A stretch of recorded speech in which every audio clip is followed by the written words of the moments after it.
This is the National News Desk, America's News Now. Good evening, and thank you for joining us. I'm Dee Dee Gatton. As we begin this week, a murder in Charlotte, North Carolina is sparking questions about public safety amid President Trump's crime crackdown. We have team coverage. Kayla Gaskins in Washington as lawmakers call for criminal justice reform. But first, Ryan Smith at the live desk with the latest on this horrific attack. Ryan. Dee Dee, this horrifying crime here now sparking a firestorm of criticism here toward those local officials out of Charlotte, North Carolina. The attack captured here in newly released surveillance video, now emerging as a flashpoint, really, in a national debate over how cities are now addressing violent crime, mental health, and transit safety. The president here weighing in today. I just give my love and hope to the family of the young woman who was stabbed in Charlotte by a madman, a lunatic. She's just sitting there. So they're evil people. We have to be able to handle that. If we don't handle that, we don't have a country. The victim of this horrific crime, 23-year-old Irina Zarutska, fled the war in Ukraine, her family says, only to be killed in that unprovoked attack back on August 22nd. The suspect in this case, DeCarlos Brown, you see him here, now charged with first-degree murder. He has a long rap sheet. He's been arrested actually at least 14 times. He even served 5 years for robbery with a deadly weapon. Charlotte's mayor tonight acknowledged the systemic failures and announced new safety measures for transit riders. She then said this attack was a, quote, tragic failure by the courts and magistrates.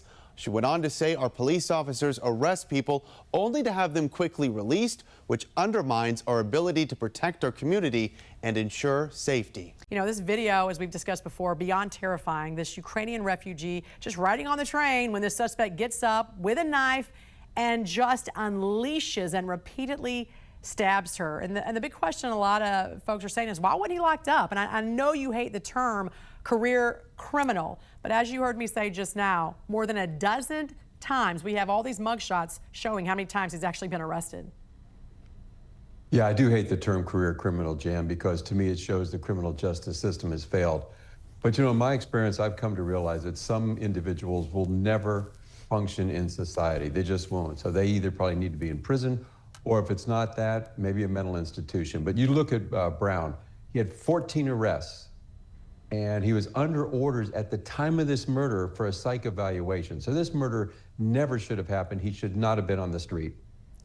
And now there's calls to withhold federal funding for cities that do not have security on these public transit systems. In general, how can we also make sure there is protection against mentally deranged monsters like this who can just come unhinged at any time? Yeah, there's no absolute protection from this, Jan. I always tell people, be aware. All too often you travel on the L or something like that in Chicago and you see people asleep. They're totally unaware of what's going on. If possible, carry some type of legal defense tool like pepper spray. And if all possible, travel in groups. But is there an absolute protection? Yeah. Sadly, there is not. And you know, in this case, the suspect used a knife. You don't ever hear knife violence, and yet when someone uses a gun, you hear the term gun violence. We know it's the person, not the gun, committing the crime, and it's the person who's going to face consequences. But often after a tragedy, when a gun is involved, you hear this growing call, especially from the left, to ban, quote, assault rifles. Define an assault rifle, Jody, and what does data show us about how often those are used? Yeah, it's sad, Jen. Whenever something bad happens, a tragedy like this, people have this, they feel compelled to do something, but they focus on the wrong thing. They focus on the tool. They focus on the actual weapon.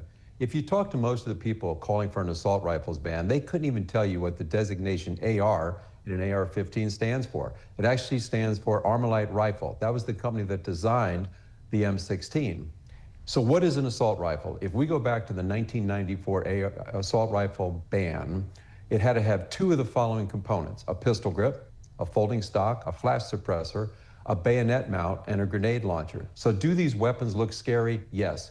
Can they be deadly in the hands of a criminal? Yes. But all firearms can do that. So I think you have to look closer at what the data actually says. And then, quite frankly, the Second Amendment gives law-abiding American citizens the right to bear arms. And quite frankly, you say, when you look at the stats and you look at the data, AR is clearly not the issue. Tell us more about this. Yeah, Jen, whenever I hear get rid of all the weapons, ban them in the United States, I'm always reminded of that horrible incident in 2016 in Nice, France, where basically an ice cream truck killed 86 people and injured 458. So evil is going to find a way. They're just, if it's not a weapon, it's going to be a truck. But let's look at guns in the United States. Variety of sources. We don't have a national gun registry, but let's say for sake of discussion, there's over 500 million firearms in the United States. The assault rifles, as they call it, are actually AR-15s, comprise about 30 million firearms. So that's about 6% of all the firearms. And ARs actually make up about 20 or 30% of all rifles. So now let's look at the weapons that are used in murders. This is based on 2023 FBI data, which is the last complete year. So there were over 18,000 homicides with firearms. Most of those, as you might guess, were committed by handguns. Rifles were used in 541 incidents. So that's about 2.4%. And keep in mind, that category is all rifles. And if we look back, you know, ARs make up about 20 to 30% of rifles. So that's 541 murders with a rifle. So let's compare that to other weapons. Would you be surprised to know that hands, fists, and feet using personal weapons accounted for 665 murders, 2.9%. So if we look at the lethality of weapons, hands, fists, and feet are more lethal than rifles. And I think that's an important fact to consider. Knives used in this horrible attack on that Ukrainian woman make up about 7.1% of the murders. So clearly, ARs are not the issue when we talk about murders in the U.S. Yeah, and as you say, evil will find a way irregardless of what is banned. All right, former head of the Chicago PD and veteran FBI special agent in charge, Jody Weiss. Great to see you, sir. Thanks for joining us. Thank you, Jen. Have a great day. You too. Instead, failed leaders like my state's governor, tough to call him that, rail against President Trump and the Republican Party in an attempt to defend their own dangerous soft-on-crime policies. These soft-on-crime policies don't just defy common sense. They put real lives at risk. The whole world witnessed this when over the weekend a video was released of a 23-year-old woman boarding a train in Charlotte, North Carolina. Moments later, she was dead, stabbed in the throat by a random man sitting behind her who had been arrested and released more than a dozen times prior. Woke judges, DAs, and politicians run and govern on a platform that protects criminals while leaving innocent civilians to bear the consequences. It doesn't have to be this way. President Trump has made it clear that law and order works. Now is the time for the shameless so-called leaders of blue cities and states to take a page out of President Trump's playbook. But our spirits are dampened a little bit this morning because of all the discussion about the crime, and it's not something that we can overlook. It's not something we should overlook. Whip Emmer specifically was talking about this just unspeakable tragedy. This 23-year-old Ukrainian refugee was brutally murdered in cold blood on a train in Charlotte, North Carolina. Her name is Irina Zarutska, and she was on the way home from her job at a pizzeria where she worked. She was stabbed repeatedly by a career criminal with a rap sheet a mile long. It's infuriating, it's heartbreaking, it gives you a feeling in the pit of your stomach. This young lady, Irina, survived Ukraine. She fled amid the deadliest land war in Europe since World War II.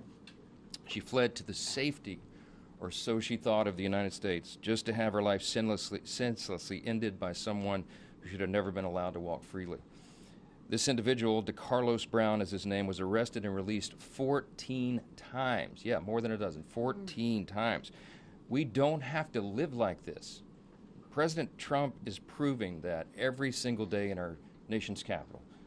And the leader Scalise, was talking about that. Since cracking down on violent crime in the district, roughly 1,700 arrests have been made. Now, you may say that's a small portion of the population. It's just a small fraction, in fact. But somehow the city feels and is much safer.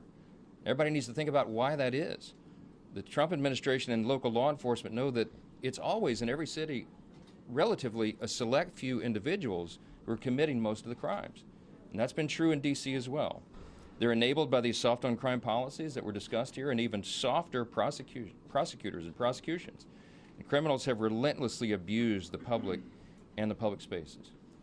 We just want to say this loud and clear, and we're demonstrating it. This is not just talk, this is action. Republicans are in charge, and when Republicans are in charge, those days are over. The days of allowing soft on crime, we're not going to do it. Now, here's what is stunning to me. If you only read the New York Times, the Washington Post, or most of the other mainstream outlets, you don't know anything about Irina's heartbreaking story. For some reason, many national news outlets have refused to cover it. It's social media that has amplified the story and made everyone pay attention to it. And Axios shamelessly reported that this was, quote, fuel for the MAGA messaging battle, as if it's some sort of contrived problem. Watch the video for yourself. It's a tragedy. It's a completely avoidable tragedy that deserves the nation's attention. For now, all we can do is pray for the family, the Zarutska family, and continue our calls for the swift application of justice.